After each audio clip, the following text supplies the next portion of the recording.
The Jaguars showed some life, and their tank isn't completely empty. We'll talk about a win in London today here on a Postcast edition of Locked On Jaguars.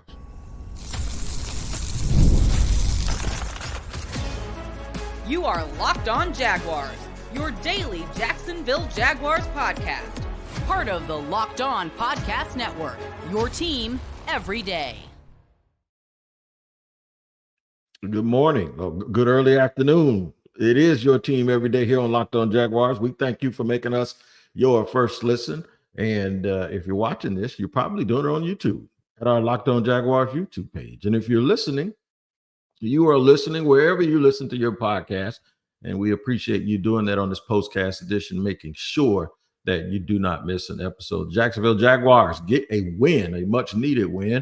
Something for y'all to feel all right, pretty decent about at the water cooler, 32-15 over the New England Patriots, who probably are the worst team in the National Football League. I'll tell you what we're going to talk about. Gearing up for a stretch run. And I know everybody's going to laugh, but we have to actually go over that because the Jaguars are actually getting into the meat of their schedule following their return home from London.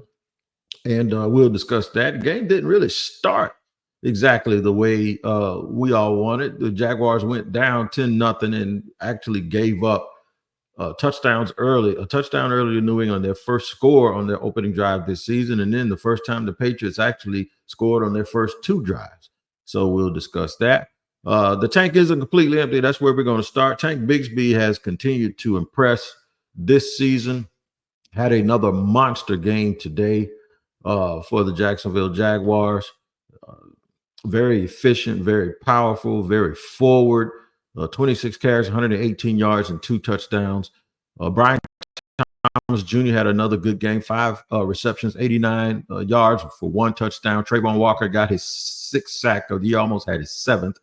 He's currently now tied for 3rd in the National Football League with that. And Trevor Lawrence had a very Jared Goff-like day with 15 out of 20 for 193 yards and a touchdown, 121.5 quarterback rating. We will discuss that. There are some things that we talked to leading up to this game today that it's going to sound like we're Debbie Downer, but we're not. But it's just the reality. The reality is that no one was going to give the Jaguars a whole bunch of credit for beating the New England Patriots, who are one of the 2 worst teams in the National Football League. And the Cincinnati Bengals have to really, really be kicking themselves the fact that they lost to that club, right? The Jags did a good job, not early on. Early on, it looked just like the same old Jaguars, kind of didn't have a whole bunch of life in them. I thought the coaching staff play called them into a bad situation early in the game. The Jags had the ball 1 time in the first quarter, once. That's it. My wife said the first quarter's over already. I said, yeah. It's because they couldn't get New England off the field, and New England had some prolonged drives.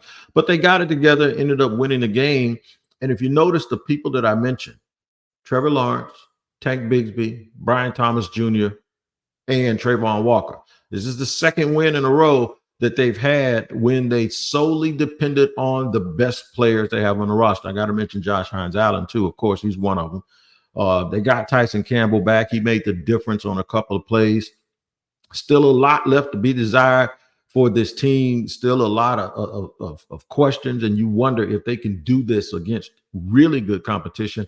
And they're going to see that. And there's a lot of teams playing at 1 o'clock today that are in these marquee games that the Jaguars have coming up in their future. Green Bay and Houston, of course, Detroit and Minnesota, and then Philadelphia. They got all of those teams in the next 6 games. So this is the meat of the schedule.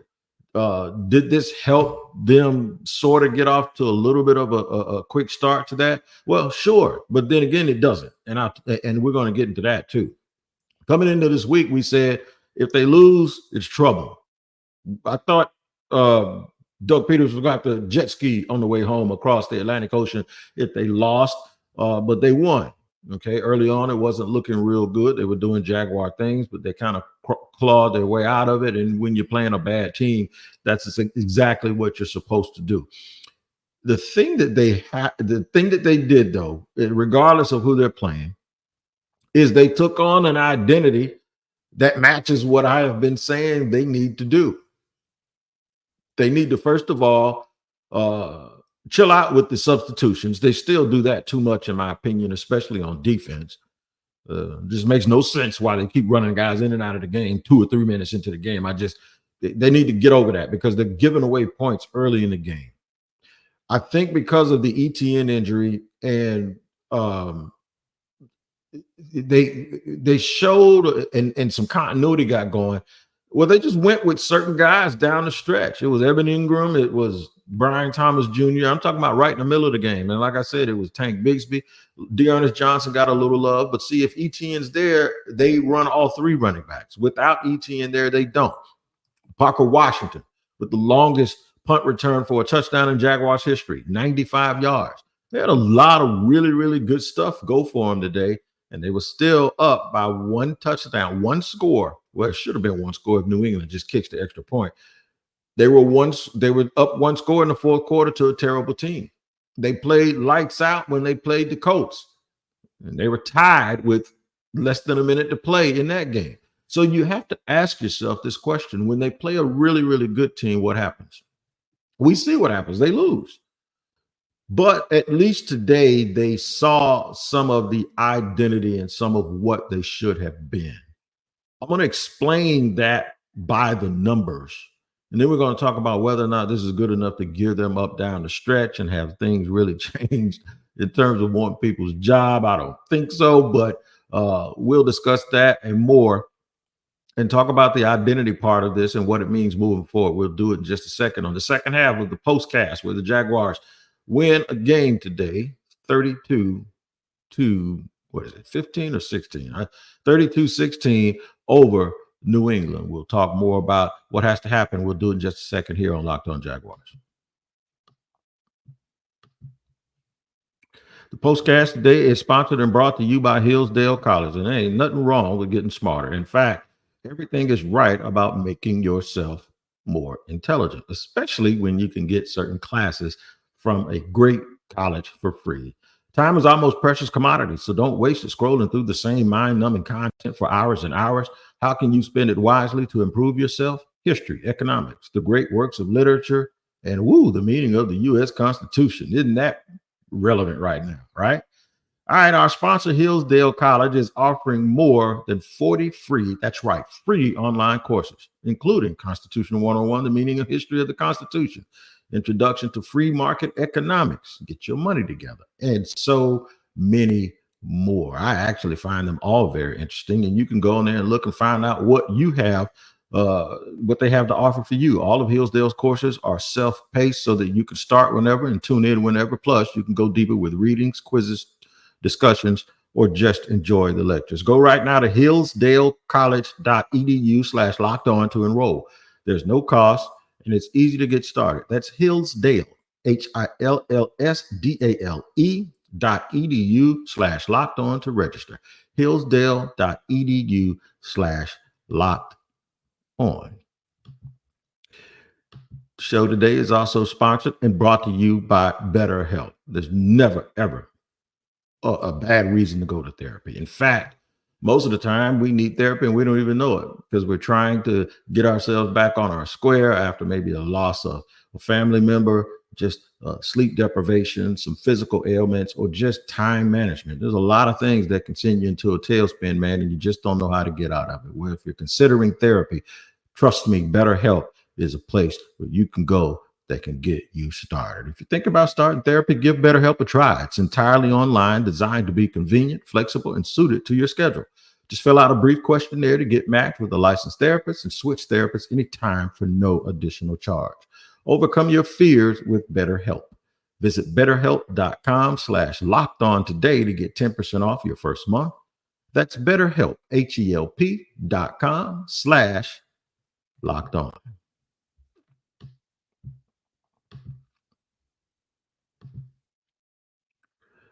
All right, half number 2 here coming up on today's Postcast. The Jaguars are 32-16 winners today against the New England Patriots, and it just feels good to know that you're not that.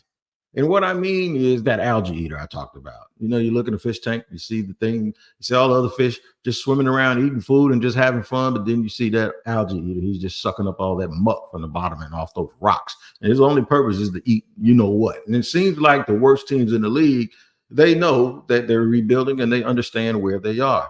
The Jaguars were one of the worst teams in the league, but their talent level suggested that they should have been playing above that, right? So today they go side by side against the team that has admittedly placed themselves or are admittedly in a position where they are the worst team in the league and got a rookie quarterback. And I ain't gonna lie, for about 15 minutes, 15 game minutes, the Jaguars looked like they were just as bad as New England. But after getting down 10-0, they ran off, I believe, 25 consecutive points, took over the game with their running game. Listen to these numbers. Now, I'm not saying this is the way that they need to move every single week, but I am telling you that this is a good way to move today, especially once you got the game. You got the game under control. No turnovers. That's the first thing. Second thing, 39 carries, 171 yards rushing, and 2 touchdowns. That's a thing of beauty. Trevor Lawrence, like I said, 15 out of 20, 193 yards, super efficient, even went down the field and caught Brian Thomas Jr. on a 58-yard pass. He continues to just look like a superstar in the making. Very, very good player, very, very good draft pick. Trayvon Walker got a sack. So the Jags actually did do some very, very good things today. For the most part, they played against an opponent now, like we said, that had one hand tied behind their back because they're not very good. But the other thing that they did that I thought that it was very, very important is they established a little bit of an identity. And they said, look, this is what we want to look like. It's not with Trevor Lawrence doing a Patrick Mahomes imitation. It's not that. It's having a team. It's looking more like Jared Goff, looking more like a guy that's going to control the ball, not make mistakes, get his team in and out of the huddle with a good play. 364 total yards, only gave up 295 yards. Like I said, only gave up 38 yards rushing today. Did the defense 171 yards rushing for the Jaguars. And here's the one: time of possession. Jacksonville 33 minutes, New England 26. I'm not going to make too much of the game other than the fact that they didn't go out and just flat out lay an egg. But what I will say is this: there was 2 things that they could have done. They could have looked terrible and they could have looked good, and they looked good. And we have to give them credit for that. They put it together. And plus, look, make no mistake about it, whether we agree or disagree with everything that they do, folks put a lot of time in the building. They work extremely hard. Winning saves their job, losing doesn't. So they don't want to lose. They put everything they can into it, including the players. They do the absolute best that they can. So I'm not going to beat up on them today of all day. When good things happen, they're going to have a nice flight home. I'm sure they finally feel like, man, it feels good to finally let a lot of the hard work you put in show up. And we don't have to answer all of these questions about how terrible we are for a week or why things aren't going. So maybe now they, it jumpstarts them a little bit, and they get the sense of if you do certain things a certain way, then good results will happen. And they didn't have any self-inflicted wounds, except for a couple of offside penalties early in the game that would have gotten New England off the field. They were able to overcome negative stuff early and really, really get back on the horse and get things done. Does this mean down the stretch that they're going to be able to beat those teams? If it's going to happen, what happened today will make it easier. You couldn't lose today to a low-life team like that and think you're going to go on a run. If you're going to go on a run, you had to go out and pretty later wood real good to a team like that, and that's what they did. They doubled their score. So therefore, if there's a chance that this team can go on a little bit of a run and get it together, today was absolutely necessary. They are now 2-5 on the year. On tomorrow's show, we're going to dissect this. Is it all bad coaching? No. Is it all bad picking of players? No, it's not. It's not just one thing. All right. And they kept saying on the broadcast that the Jaguars had too much talent on the field, and that talent showed up today. So if you have too much talent to be doing this, sometimes that leads people to think that, okay, the GM did his job and the coach didn't do their job. So I want to make sure that it's clear that I do not feel that way. All right. I do feel like they have a lot of talent on the field. I think their offensive line played well today, but we have to understand that it's more than about one game. If it wasn't about it being more than one game, they wouldn't be 2-5. and they wouldn't be in this situation for us to have these conversations. So tomorrow, we're going to dissect it without giving a percentage of who is more to blame than someone else, because that's irrelevant. We're going to talk about the big picture and what this all means as the Jaguars look to try to right this ship a little bit and at least look respectable down for the rest of the season. Enjoy your Sunday. Make sure you tap in to Locked On Jaguars tomorrow, and we will have a full slate for you, and we'll be discussing and breaking down coaching as well as the GM part of this to see and try to make a little bit of sense out of it. It's better to make a sense out of all of this stuff when a win comes than it is when a loss. That's like when it's a loss, it's like you're going to the grocery store with an empty stomach. When it's a win, you're not being emotional. You're just being true about it. So we'll discuss that. Make sure you also tap in to Locked On NFL, the AM edition featuring the madman Tyler Rowland. And then you can check me out as well on the second of our 2 Locked On NFL shows with our new format. Come on by the barbershop in the middle of the day, man, and we'll give it to you. We're going to use the local experts to know your teams more than anybody else. And we enjoy having you join us for that. Jags win again, 32-16. They get their second win of the season. Defense plays really, really well against a rookie quarterback. Some good things to say about the Jacksonville Jaguars and some good things. The whole national media saw it, so maybe we'll get just a little bit of love from those guys. You get a lot of love from me on Locked On Jaguars. Make sure you tap in to Locked On Jaguars on tomorrow. We'll see you next time. Thank you for joining us once again here for a Postcast edition of Locked On Jaguars.